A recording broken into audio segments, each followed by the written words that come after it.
it's time for us to have a conversation on tech. Now, there's almost nothing you can't do online these days. And in fact, small businesses who haven't made the migration to having a digital version of their product, or maybe even digitized what they are selling, are probably at a major disadvantage these days. On Tech today, we're going to be having a conversation with Douglas Kenderson. And it's all about making sure that we understand exactly how digital products and services can help you and your business this morning. Welcome to the show. Hi, thanks for having me again. Yes, indeed. You look really beautiful today. Thank you, thank you. How is it at Seller.co? Doing really well. I mean, we have over 20 teammates today. 20? Which is a big upgrade from the last time we saw. I'm really excited. And last year was our biggest year yet. So amazing, that's really good. Amazing. So just for those that don't know what Seller.co is all about, please just give us an overview. Very, very simple. If you have a book, if you have a course, if you have a training, or if you have knowledge you want to convert to like money, we make that very easy. So creators and sellers get to sell books, courses, trainings, consultation, coaching, and anything, really. We're trying to make the knowledge economy a big thing right now. So where does the term, businesses are self-funding. They're bootstrapping their way forward. And not a lot of people understand how the process works and why it's actually working for some certain business and probably not for others. Could you help with that? Okay, sure. So in the tech landscape today, I mean, before the funding downturn where it's now hard to raise capital, everybody was raising equity funding. Everybody was raising $20 million, $10 million from VCs in the US and everything.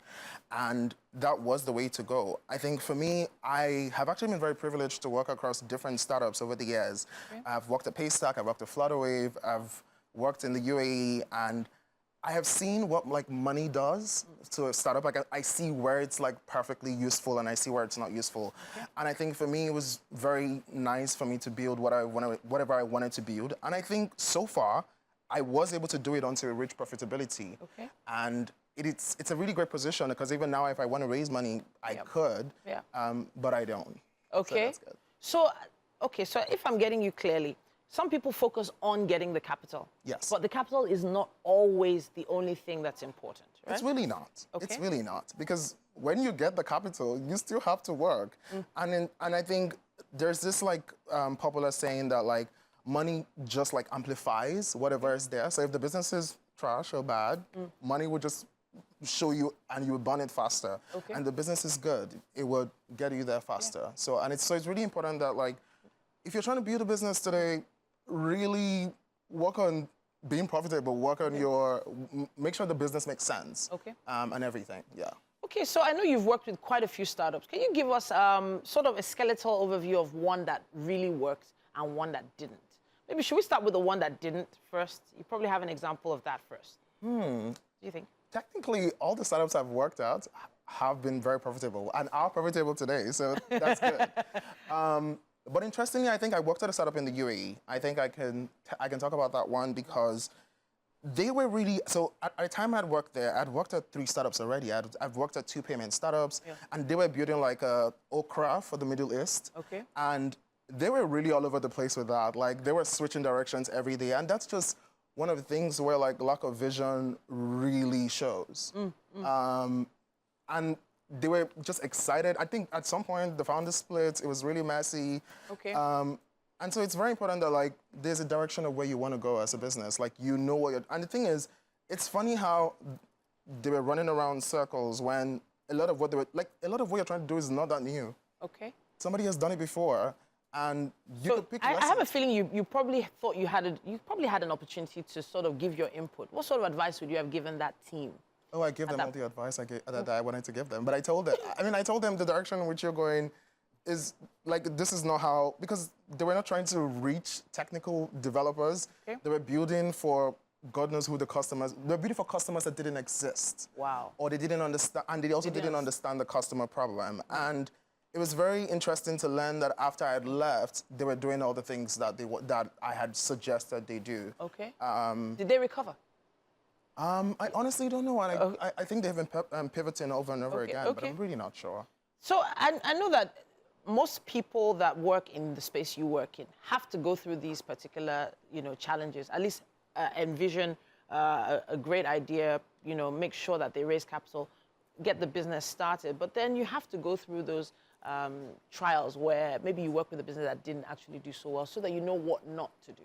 Yeah. So now I know that with Seller.co right now, you have so many different options for startups to push their business forward. Is there a funding platform right now or a funding process right now that you would advise people to try if they're trying to push their business forward? I mean, interestingly, there are a lot of local for people that are looking to like raise capital for their business. There are a lot of like funding options right now. There are a lot of angel investors, and I think the good thing is I was at an event where Otumba, I don't know his full name, but Otumba or something, and he runs a really successful VC startup. He invested in places like Flutterwave. So there are a lot of local VCs that are really interested in like good ideas. But it's very important that you have your thing together. Okay. Yes. Have your platform together. Yes. All right. So for those that don't understand what bootstrapping actually means, could you break it down a little? So with bootstrapping, you are really building I mean, a lot of the capital is raised by you. Okay. You are not raising like maybe venture capital or angel investment, and you are typically running the business with the profit the business generates. Okay. And interestingly, that is and so speaking of like local small SMEs, that's typically the local SME like process today. Okay. It's tech that really says, oh no, I cannot do a business if you don't give me money. Okay. And which in cases it's very essential. But it feels like you're putting all into it. Once you're raising the funds yourself, you're more invested than if you're getting funds from other parties, or is that the opposite? That is true because, yeah, you don't have that much money, so you have to be extremely creative. I think that's one of the things. You get to be very creative. You get to really value every dollar that you spend. I think that's something that we at Seller, we're very like, every marketing dollar we put, like, so typically maybe with some startups that maybe raise a lot of money that they don't need, they might be doing like so many promos like, oh, come here, we'll give you 1,000 naira to sign up. Wow. And then it's like, and then those customers eventually churn. When you are a bootstrap business and the money is really small, you're like, you're very keen on all these like things that save you money, and you don't just spend money anyhow. There is a type of business that's kind of new well, not really new, but I like to call it monetizing your knowledge. Yeah. Now. So in other words, those that don't do, they teach. And you've got a platform on Seller that helps to push for courses and things like that. Do you have any statistics or numbers that can help us, just to have a visual of how that type of business is doing? So we have a lot of motivational speakers and trainers and things like that, but are they actually making money? Actually, they are. So I mean, I can give you a stats so Seller really just makes that knowledge economy like work today. That's really our whole thing. We have a platform for that. That's what our platform is for.